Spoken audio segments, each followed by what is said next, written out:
If you struggle to stay consistent with your training while traveling, these 8 moves are going to completely transform the way that you train and also the way that you move through the world forever.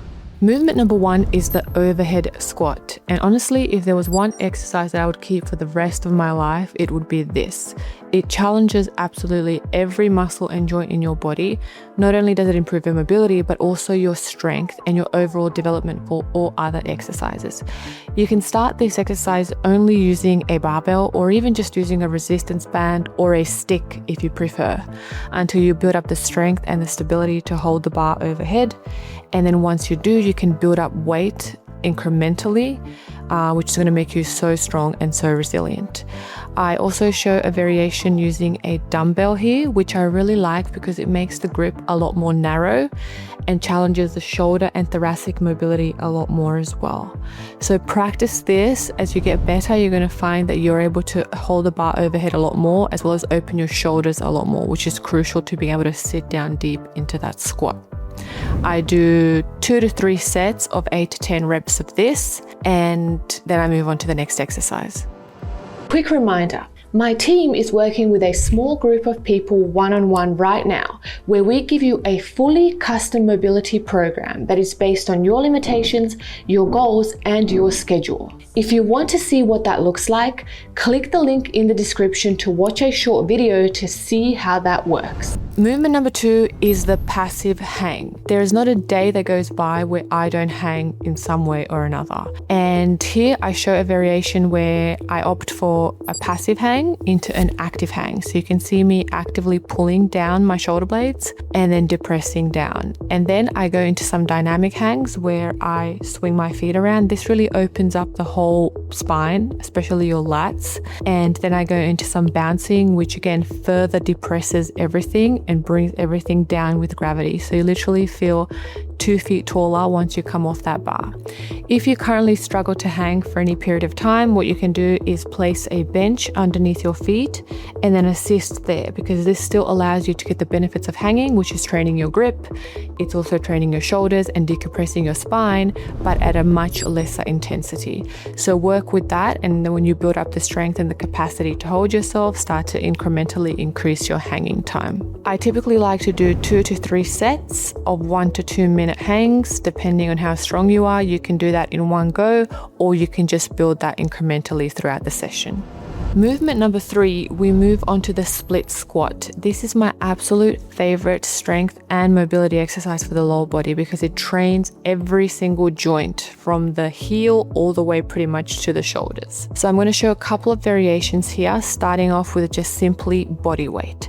You want to learn how to go through that full range of motion. You want to learn how to keep your front foot flat on the floor and to keep your torso straight.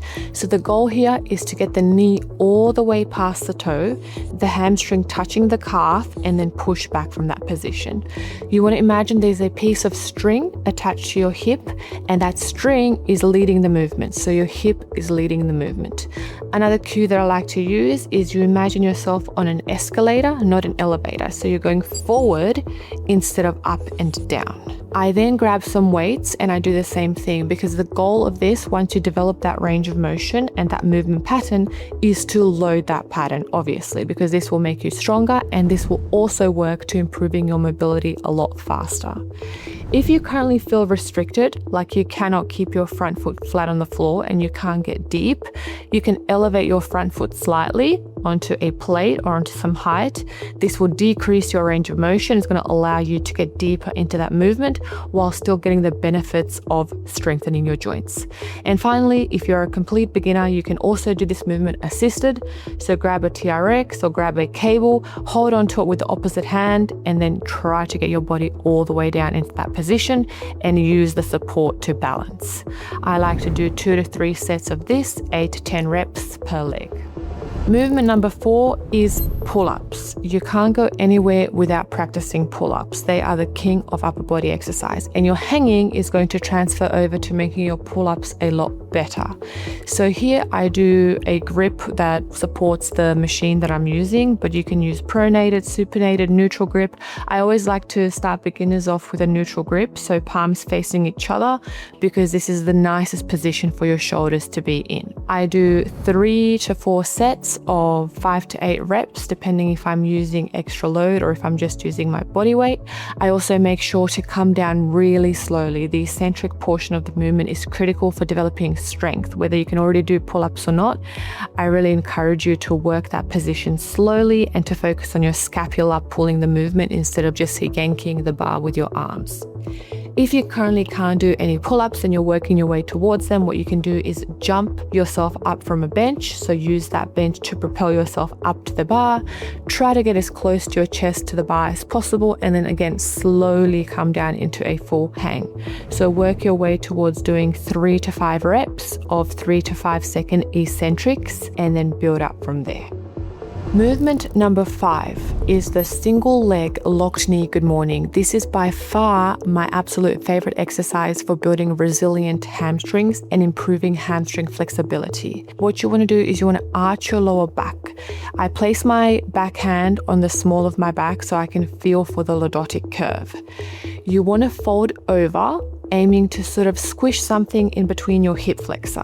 So the chest will stay up, the belly button will go towards the floor. And you only go as low as you can maintain that nice lordotic curve, i.e. flat back. Once you feel that you start to lose it, or you start to round, or you start to feel like you lose your balance, come back up.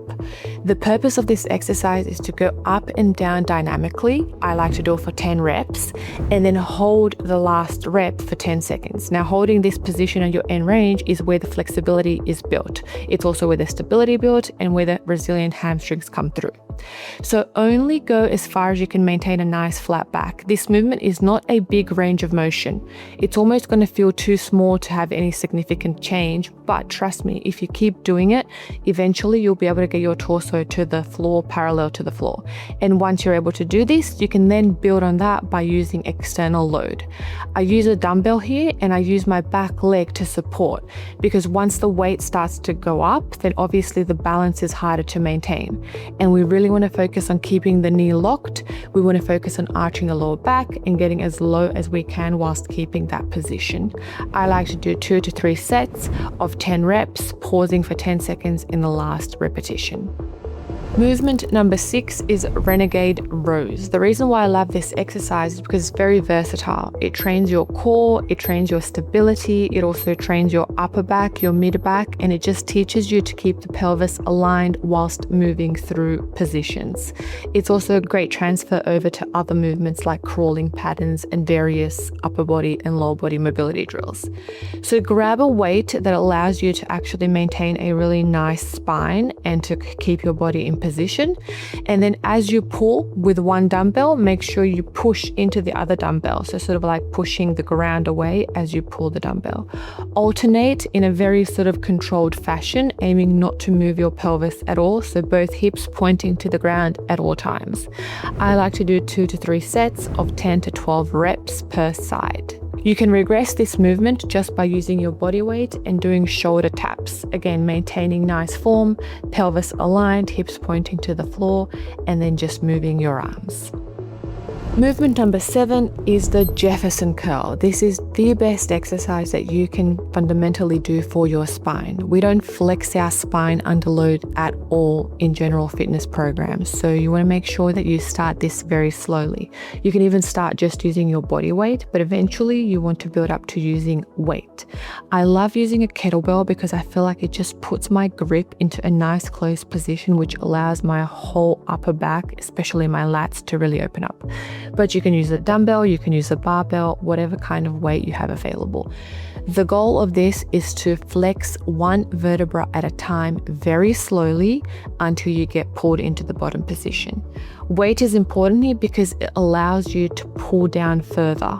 So it's assisting you in your flexibility journey because it's actually pulling you down. On the way up, you are building strength because you are resisting that weight. So you are using your muscles to flex in the opposite direction to pull the weight up. I also like to add a squat to extension position at the bottom. I feel like this opens my posterior chain like nothing else. So start very slowly. I would suggest doing 3 to 5 reps of very slow flexion down and up until you feel that your posterior chain is starting to really open up and you're starting to get a lot more range. Once that happens, you can start to increase the load and then start working on that again. And movement number 8 is the handstand hold. This is the king of upper body work. So handstands, not only are they fun to train for, but they actually train your stability, your mobility, your strength, your proprioception, your balance, even your wrist health. So if you currently can't do a chest to wall handstand as I'm demonstrating here, you can work your way up as far as you can into a wall. The goal is just to get good alignment. Your glutes are squeezed, your toes are pointed, your feet are together, your posterior pelvic tilt is activated, and you're pushing the ground away. Hold for 30 to 60 seconds and then come back off the wall. If you're a complete beginner, you're going to use a bench, and I show 2 variations here. One is the L handstand with your feet straight, and again, resembling the handstand in just a decreased position. So now you're just focusing on pushing through the shoulders and activating the upper half of your body while your legs can kind of relax a little bit. If you're feeling really tight in the hamstrings and you can't straighten your legs, then you can do it in a tuck position. Again, aiming to push the ground away, aiming to get into that posterior tilt, holding your core nice and tight and holding time there. If you're using the bench variation, aim to do 60 seconds plus for 2 to 3 sets. And if you're using the wall variation, then aim to do 30 to 60 seconds of 3 sets plus. And finally, I like to finish each and every session with some sort of a hip mobility, and today's choice is an active pigeon. So you're going to elevate your foot onto a bench and you're going to see me perform 3 different movements of 5 reps. The first one is an active pigeon where I drive my knee down to the bench and back up. I do that for 5 reps. Second version is dips. So I place my knee down on the bench and I dip up and down dynamically. And then the third version is where I lean over my knee and I stretch deep inside of that hip and glute area. I hold that for 10 seconds at the end. And when you come out, you're going to feel like you are walking on clouds. I like to do about 2 sets of 5 reps each on each leg, and then trying to increase that range of motion by either doing it on the ground or, in this instance, elevating my foot even higher on a higher bench, so that gives me more range of motion when I'm doing my dips. So you can see how I maximize my workout space and time. I superset my exercises. I try to work the most bang for my buck exercises that involve my whole body and really stretch out every single joint and muscle in a very short amount of time. When you travel, you don't have access to a lot of equipment or a lot of space, so this is a perfect way to train because you can do it anywhere and you can get a really good workout in a short amount of time. You can also build on these exercises gradually, so increasing load, increasing range of motion, which will keep you progressing for many months to come.